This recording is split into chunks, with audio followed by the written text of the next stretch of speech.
Hello everyone, my name is Mrs. Cumberbatch and welcome to Transcend with me. I contemplated for around 2 years and finally convinced myself to record this video. There are a lot of myths and a lot of misconceptions flowing around the manifestation community, be it law of assumption, law of being, law of liberation, so on and so forth. And I just wanted to come here and share my experience related to law of assumption. As everyone else, the first thing that I came across was law of attraction. And it was during the worst phases of my life. I was in the deepest, darkest hell. I I was going through a lot of shit coming out of a very abusive relationship.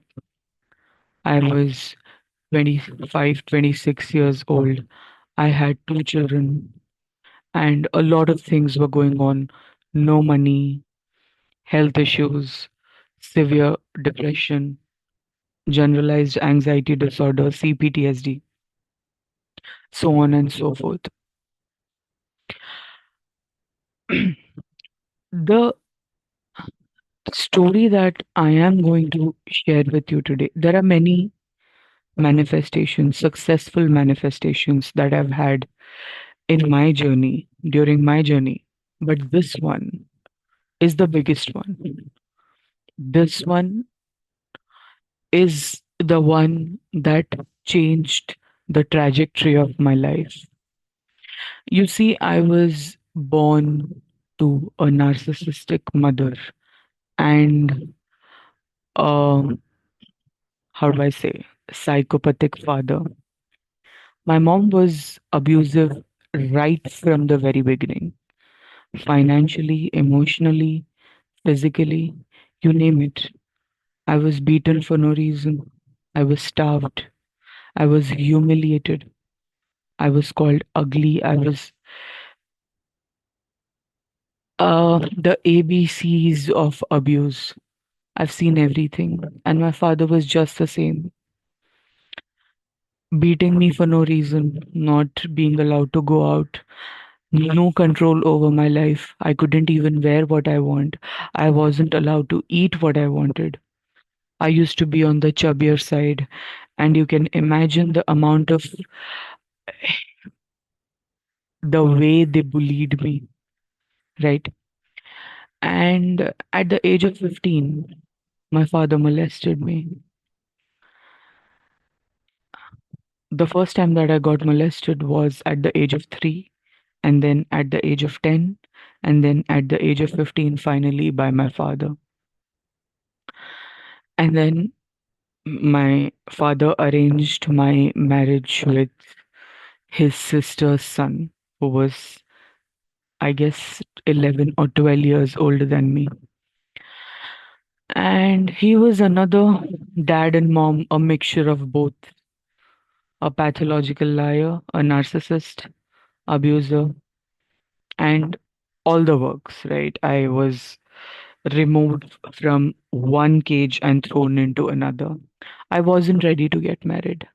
I did not want to get married. But just because I had lived a life where I had no control over anything, this was bound to happen because that was my self concept that I have no control, I'm not in control, right? I kept saying no, I kept screaming, I kept shouting. I was imprisoned in my native house. Like, it's a village and it's a very um, strict village. V- Children, girls are killed for no reason, for the smallest of reason. I was imprisoned there, beaten and tortured for 4 months, proper 4 months. Dad molested me numerous times, tore my clothes off. I ran away from the house. They caught me. My dad had a lot of connections. He caught me, he brought me back home, and then a gun was put to my head. He wanted to kill me, but I was saved, and all the works, right? And then I was married off to this guy. By the time I turned 21, I had two children. The abuse continued. I wasn't allowed to touch my children. I wasn't allowed to get out of the house. I wasn't allowed to have money. I wasn't allowed to wear the clothes that I wanted to wear.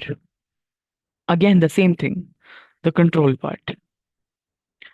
Every aspect of my life was controlled. And my mother, right from the beginning, drilled it into my head that I am not capable, that I'll never be loved, that I'll never be wanted, that I'm nothing. You know what narcissistic mothers do, right? She did all of that. And it manifested. It manifested so beautifully in my marriage as well. He did the exact same things. Even after getting married, I was molested by him. Consent was not even an option. It wasn't even a thought, right? Somehow, my mother lived in a different state, and my father, my ex, he lived in a different state. And my children were young. I somehow convinced him that I should move back to my mother's city so that my children can enroll in a better school. And the city that he lived in was, there were a lot of crimes going on against children. So during COVID, he accepted it and I moved back with my mother. I tolerated another year with him. I tolerated the bullshit, the control. Suddenly, he wanted to talk to me for 6, 7 hours a night. And then again within 2 hours because he can't sleep. He has insomnia. So suddenly he would wake up 2 hours later and then he wanted me to talk again. He would make me do extremely filthy, uncomfortable things. And if I did not do that, he made my life living hell. He started abusing my children. He tried to light the blanket that I and my son were under on fire just because I did not make coffee for him because I was feeding my child. So, this is just the gist of the story. I'll go in detail later on in the future videos, but this is just the gist. Now, coming back to the important part, in the year 2021, and before I start this story, I would like to tell you that I have posted this exact story on my Reddit, which I will link in the description. Y'all, if y'all want, y'all can read it. So, in the year 2021, I was done. My children were getting tortured. And if not for myself, I wanted to do it for my kids. I outright told him that I want a divorce. And then started the sustained and the worst abuse that I've ever gone through my life. The stalking, the harassment, the death threats, texting my friends on Instagram, finding the people that I knew a decade ago and threatening them with death just because they were in contact with me or they knew me. So nobody could help me, so that I would become completely helpless and I would go back begging, right? I stayed firm. I stayed absolutely firm. And 2022 went by. My mom, she was obviously supportive of him. and she was obviously supportive of my father. My father wanted to kill me again. Nothing new about it. And everybody who used to come in the house would say the same thing: go back to him, you are ruining the children's lives, blah, blah, blah, blah, blah. And I heard all of that. And I heard all of that, but I stayed firm. And during those moments, I came across Joseph Murphy. I read the book, The Power of Your Subconscious Mind. But I don't know, it did not click. I moved on. And one day while scrolling through Instagram, I came across Law of Attraction. And thank God, like, I don't know why, but raising your vibration and being high all the time, I didn't understand that concept because no human can do that. Extreme emotions drain you, they exhaust you. And my logical mind said that to me. And somehow, while researching that, I came across Neville Goddard. And then I went all in. I started reading. But as every person, every other person, maybe, I wanted to get, I wanted to change my entire life in like hours, I guess. I thought I had just gotten the magic wand that I'll just wave it around and my life will change. I did affirmations, I did every method under the sun. Nothing changed. I used to get a little bit, I used to get little money. I used to get certain things, small things here and there, but nothing big happened. In the year 2023, my mother, my father, and him, all three of them conspired, and he came from his city to my city to stay in my house, to try to intimidate me, to try to control me, and to try to torture me into submission, is the right word. And from then on, I was confined to a single bedroom that was smaller than an average toilet. I sat there on the floor for 4 months. I was scared to go to my own kitchen because he would molest me. He would, when I used to shower, he used to peep through the windows. My father's brother, he came to my house to try to convince me. He molested me as well, right? And each night I used to affirm, I used to do this. Again, the same things I used to affirm. I used to journal, I used to read Neville, I used to do this. Nothing changed. 4 months, every day something new. I didn't see the world for 4 months. I didn't get out for 4 months. I was again confined. I was again imprisoned, just like how it happened right before I got married. Again, the biggest thing that was play, that was the dominant aspect here, was that I am not in control. Everyone else controls me. The external circumstances control me, right? And I lived in constant fear. Constant fear. Nobody was on my side. My younger brother, who is 10 years younger to me, the things that he said to me, my sister, my mother, I I can't even tell you the things that I have gone through. My mom used to hide shampoos. My mom used to hide food from me so that I would get so tired of hunger, of basic, like, of not being allowed to have basic hygiene, that I would go back to him.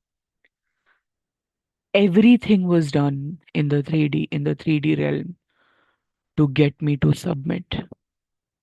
They couldn't kill me, obviously. They could not kill me. Maybe they wanted to, because he tried to kill me. but they couldn't. One night, I did a quantum shift method. And the very next day, this guy, he just takes my kids, kidnaps them, and he just runs to his city. And for the next 24 hours, I don't know where my kids are. I went to the police station. The police said, "A father is a natural guardian. We can't do anything." I spoke to around 20, 30 different lawyers, and everyone said, "You won't be able to get them back. Father has them. Their father has them. You can't get them back." And everyone said the same thing to me. I came back from the police station. And yeah, another thing, my father called me. The audacity. He called me and he said, "I am booking flight tickets for you. Go back to his place and you will get the kids. And I will buy a house for you so that you, your husband, and your children can stay together." For the first time in my entire life, I said to him, "I will murder everyone who was in on this. You all have now come after my children, and I will not spare any one of you." And I cut the call. In that moment, I decided I have my children and I got them back. Bear in mind, I did not have a single penny. Bear in mind, I did not have a single penny. No one was supporting me. I did not have one person who stood beside me during that point. But I stood by my belief that I have my children. A day later, my mom somehow she had that I don't know, because the moment I changed my thought process, the world started working. Everyone started doing their parts, right? And my mother, she called her friend, and they've been friends for some years, but they've not been in contact, is was what I heard during that period. And I was sitting in a lawyer's office, talking to the lawyer and trying to understand the things that can be done and whatnot. And that lawyer said, "You can file for interim custody, but it will take months, and we are not sure that you'll get the children back." And while I was talking to her, the lawyer, my mom called me and she's like, "Come back home, Erum. We found the answer." I rushed back home, and before I rushed back home, I was supposed to come back by train. The train was a little late, and near the station there was this church. I don't know why I went inside that church. I went and I sat there because I just wanted peace. I just wanted to forget everything. I sat down, I closed my eyes. I didn't pray because obviously I don't believe in a God outside of me. Maybe it was just to find some peace. I came out, and I don't know why I Googled the name of that church. And the name of that church meant uh, mother and son. The words were mother and sons. It gave me goosebumps. I came back home. My mother's friend, auntie, she called us to her place. The next day in the afternoon, we went back to her place. We went to her place.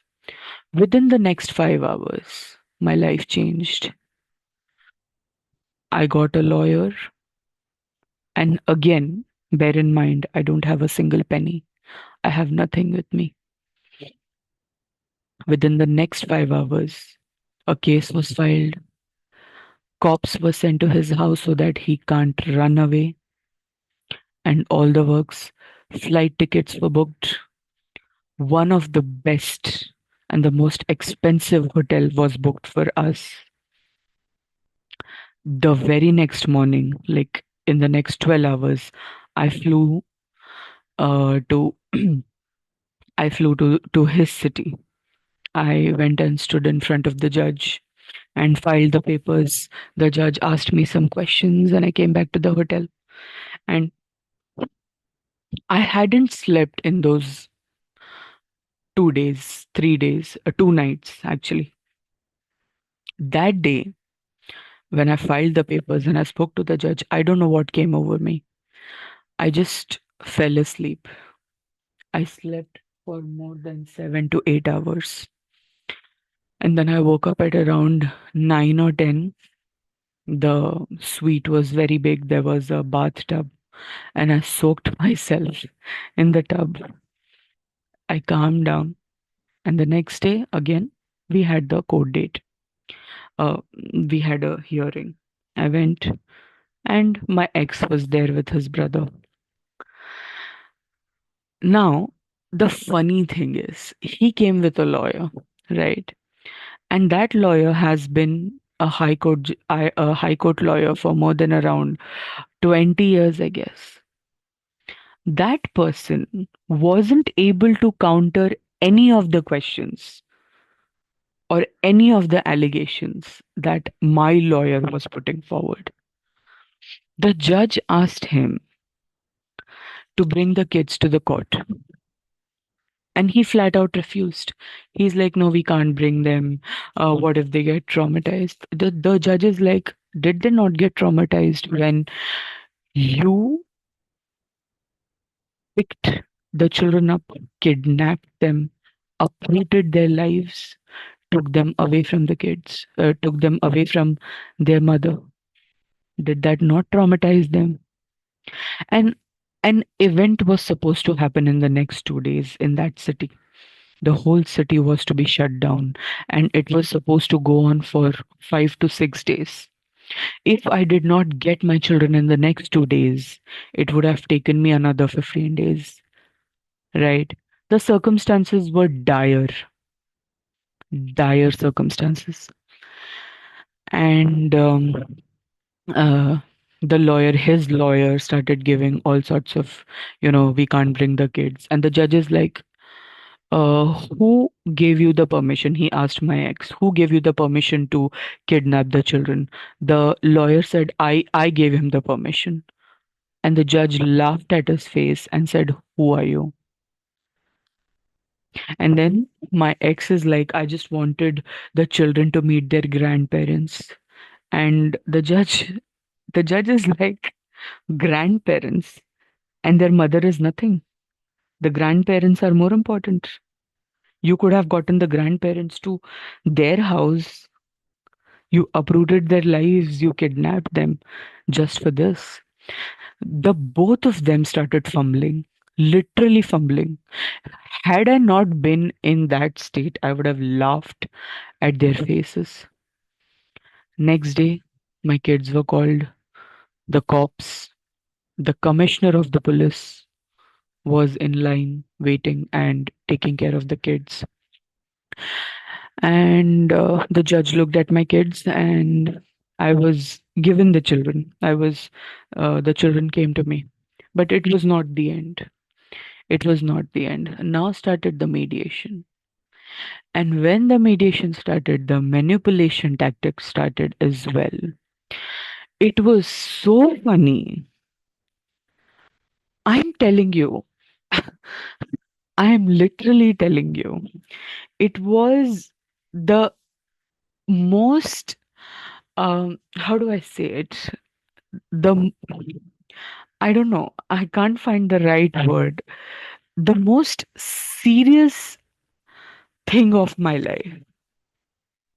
But the amount of funny things that happened during that period, the way my ex and his lawyers fumbled, and it was all a bridge. It was all the universe, father, or the subconscious is doing.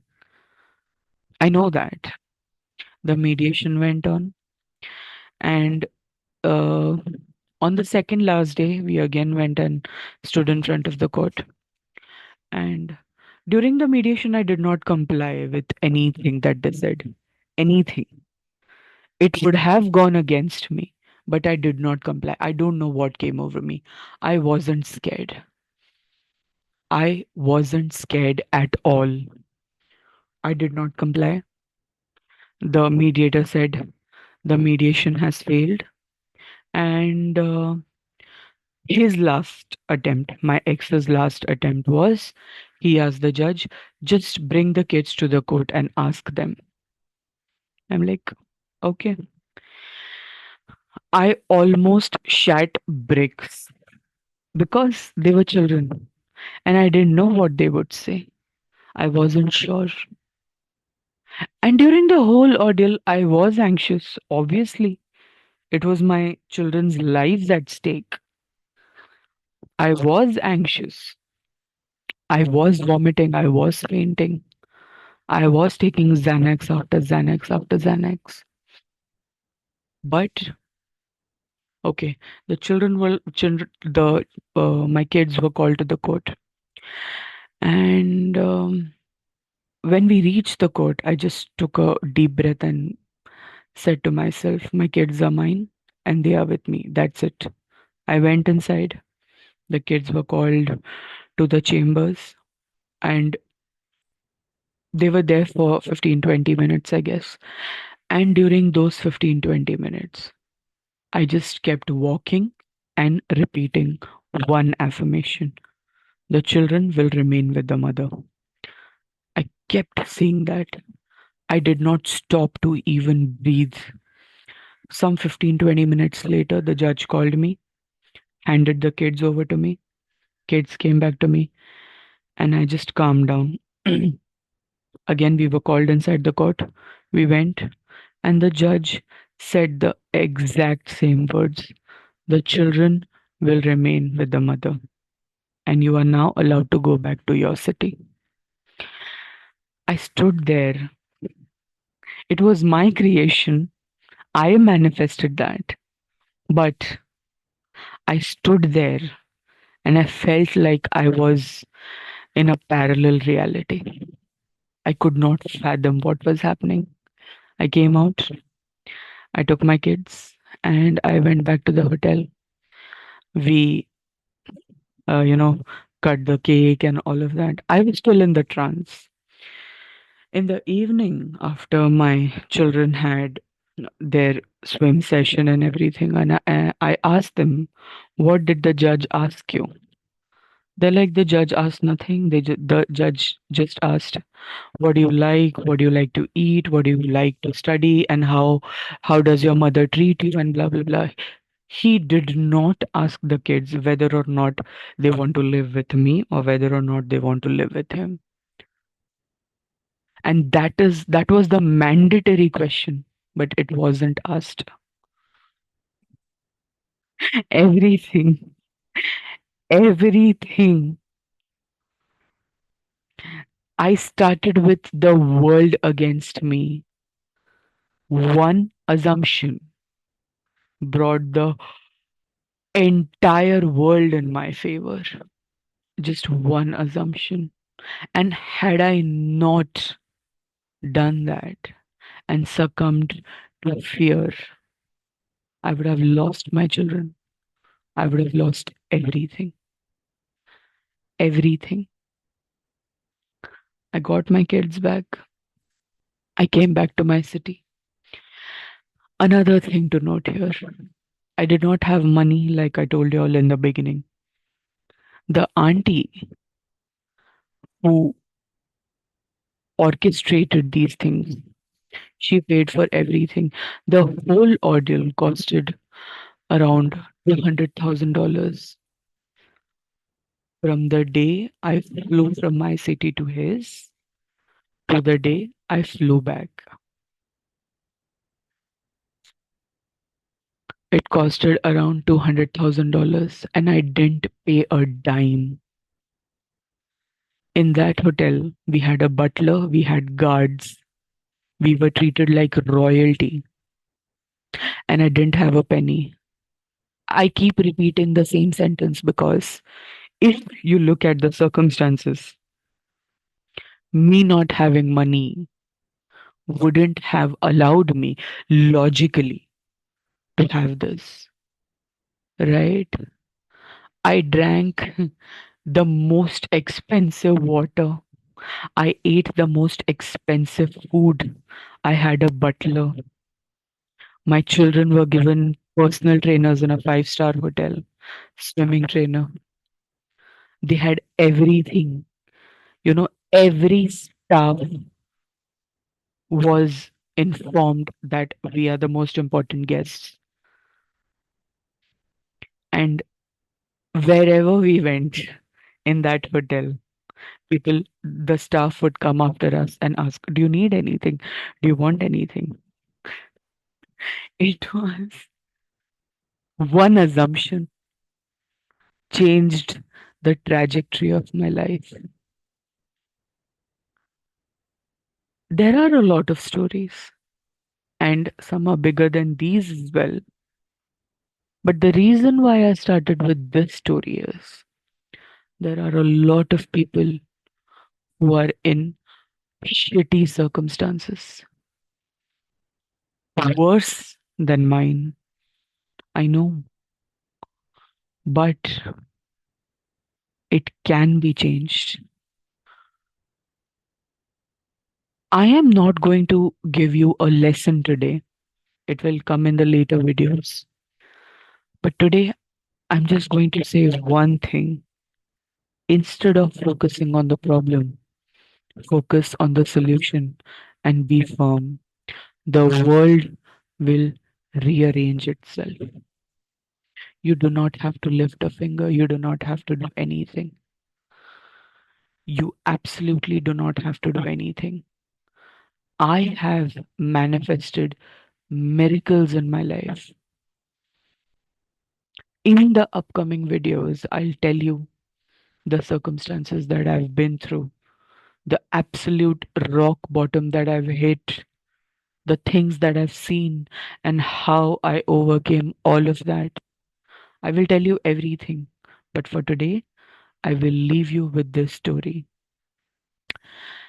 I do one on one sessions and I answer emails as well for a fee. The details are in the description. And apart from that, I will also link my story, Reddit story. You all can go ahead and read that as well. And I will see you in the next video.